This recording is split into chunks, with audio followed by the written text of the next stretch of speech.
Item ಯಾವುದೇ ಇರಲಿ try ಮಾಡಿ ಆಚಿ ಚಿಕನ್ ಮಸಾಲಾ. ಎಐಸಿಸಿ ಅಧ್ಯಕ್ಷ ಮಲ್ಲಿಕಾರ್ಜುನ್ ಖರ್ಗೆ ವಿರುದ್ಧವಾಗಿ ಬಿಜೆಪಿ ಕಿಡಿಕಾರದೆ. ಬಿಜೆಪಿ ಆರ್ಎಸ್ಎಸ್ ಕಾರ್ಯಕರ್ತರನ್ನ ಕೊಲ್ಲೋದಕ್ಕೆ ಪ್ರಚೋದನೆಯನ್ನ ನೀಡಲಾಗ್ತಾ ಇದೆ. ಅಂದ್ರೆ ಖರ್ಗೆ ವಿರುದ್ಧವಾಗಿ ರಾಜ್ಯ ಡಿಜಿಐಜಿಪಿ ಡಾಕ್ಟರ್ ಸಲೀಂಗೆ ದೂರು ನೀಡಲಾಗಿದೆ. ಕೋಮು ಗಲಭೆಯ ಹೇಳಿಕೆಯನ್ನ ನೀಡಿದ್ದಾರೆ ಅಂತ ಹೇಳಿ ಬಿಜೆಪಿ ಇದೀಗ ಆರೋಪವನ್ನ ಮಾಡ್ತಾ ಇದೆ. ಅಸ್ಸಾಂನಲ್ಲಿ ಪ್ರಚೋದನಾಕಾರಿ ಭಾಷಣ ಮಾಡಿದ್ದಾರೆ ಅನ್ನುವಂತ ಆರೋಪದ ಹಿನ್ನೆಲೆ ಖರ್ಗೆ ಬಂಧನಕ್ಕೆ ಮುನಿರಾಜು ಸಿಕೆ ರಾಮಮೂರ್ತಿ ಆಗ್ರಹಿಸಿದ್ದಾರೆ.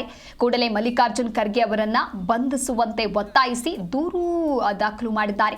ದಾಸರಹಳ್ಳಿಯ ಶಾಸಕ ಎಸ್ ಮುನಿರಾಜು ಈ ರೀತಿಯಾಗಿ ಹೇಳಿಕೆ ಕೊಟ್ಟಿದ್ದಾರೆ. ಅಂದ್ರೆ ಮಲ್ಲಿಕಾರ್ಜುನ್ ಖರ್ಗೆ ವಿರುದ್ಧ ರಾಜ್ಯ ಡಿಜಿಐಜಿಪಿ ಡಾಕ್ಟರ್ ಸಲೀಂಗೆ ದೂರು ಕೊಟ್ಟಿದ್ದಾರೆ. ಬೆಂಕಿ ಹಚ್ಚುವಂತ ಕೆಲಸ ಕಾಂಗ್ರೆಸ್ ರಾಷ್ಟ್ರೀಯ ಅಧ್ಯಕ್ಷ ಮಲ್ಲಿಕಾರ್ಜುನ್ ಖರ್ಗೆ ಮಾಡಿದ್ದಾರೆ. ಅದರ ವಿರುದ್ಧ ಇಡೀ ದೇಶದಲ್ಲೇ ಈಗ ಟೀಕೆಗಳು ಕೇಳಿಬರ್ತಾ ಇದೆ. ಕೋಮು ಗಲಭೆ ಹರಡುವ ಸಂದರ್ಭ ಇಂತಹ ಭಾಷಣಗಳಿಂದ ಸೃಷ್ಟಿಯಾಗತ್ತೆ. ದೇಶದ್ರೋಹಿಗಳು ಮೂಲಭೂತವಾದಿಗಳಿಗೆ ಬೆಂಬಲ ಸೂಚಿಸುವಂತ ಮಾತುಗಳಿವು. ಬಿಜೆಪಿ ದೇಶದಾದ್ಯಂತ ಇದರ ವಿರುದ್ಧ ಹೋರಾಟವನ್ನ ಮಾಡುತ್ತೆ, ದೂರು ದಾಖಲಿಸುತ್ತೆ. ಇವತ್ತು ಡಿಜಿಪಿ ಅವರಿಗೆ ದೂರು ನೀಡಿ ಕ್ರಮಕ್ಕೆ ಒತ್ತಾಯಿಸಿದ್ದೇವೆ. ಇಂತಹ ದೇಶದ್ರೋಹಿ ಮಾತುಗಳನ್ನ ಆಡುವವರ ವಿರುದ್ಧವಾಗಿ ಕ್ರಮ ಆಗಲೇಬೇಕು, ಕೂಡಲೇ ಅಂತವರನ್ನ ಬಂಧಿಸಬೇಕು ಅಂತ ಒತ್ತಾಯಿಸ್ತಾ ಇದ್ದೇವೆ.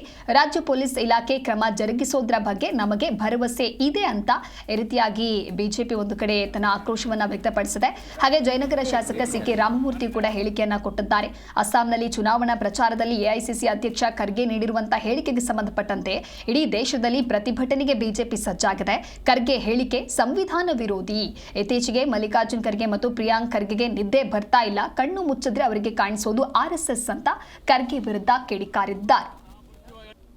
ನಮಾಜ್ ಮಾಡುವಾಗ ವಿಷಸರ್ಪ ಬಂದರೆ ನೀವು ನಮಾಜನ್ನು ನಿಲ್ಲಿಸಿ ಅದನ್ನು ಕೊಲ್ಲಿ. ಅದೇ ರೀತಿ ಮುಂದುವರೆದು ನೀವು ನಮಾಜ್ ಮಾಡುವಾಗ ಬಿ ಜೆ ಪಿಯವರು ಆರ್ ಎಸ್ ಎಸ್ನವರು ಬಂದರೆ ನಮಾಜ್ ನಿಲ್ಲಿಸಿ ಅವ್ರನ್ನೂ ಕೊಲ್ಲಿ.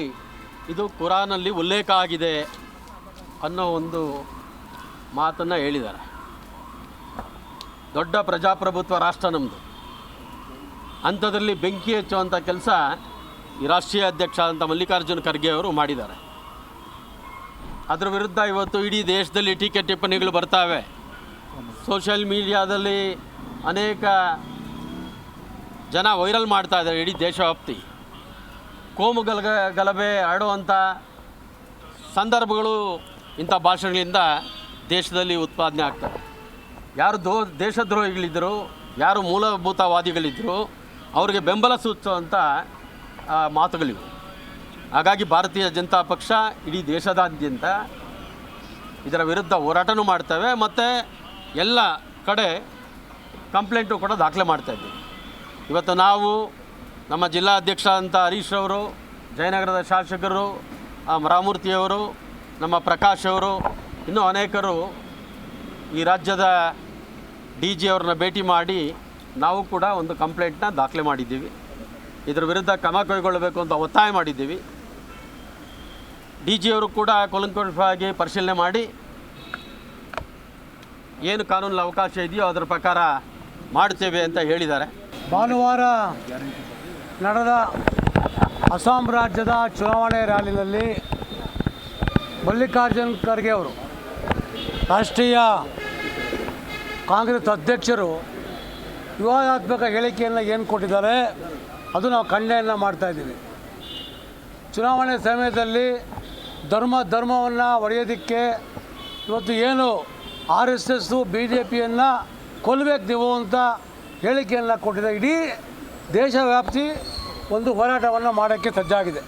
ಯಾಕೆ ಅಂತಂದರೆ ಕುರಾನ್ನ ಹೆಸರಿನಲ್ಲಿ ನೀವು ಪ್ರಾರ್ಥನೆ ಮಾಡಬೇಕಾದ್ರೆ ವಿಷಪೂರಿತ ಹಾವು ಬಂದರೆ ಯಾವ ಥರ ನೀವು ಸಾಯಿಸ್ತೀರಾ, ಅದೇ ಥರ ಬಿ ಜೆ ಪಿ ಮತ್ತು ಕಾಂಗ್ರೆಸ್ ಅವರು ಓಟ್ ಕೇಳಕ್ಕೆ ಬಂದರೆ ಅವರನ್ನು ಕೊಲ್ಲಬೇಕು ಅಂತ ಏನೇವೋ ಹೇಳಿದ್ದಾರೆ.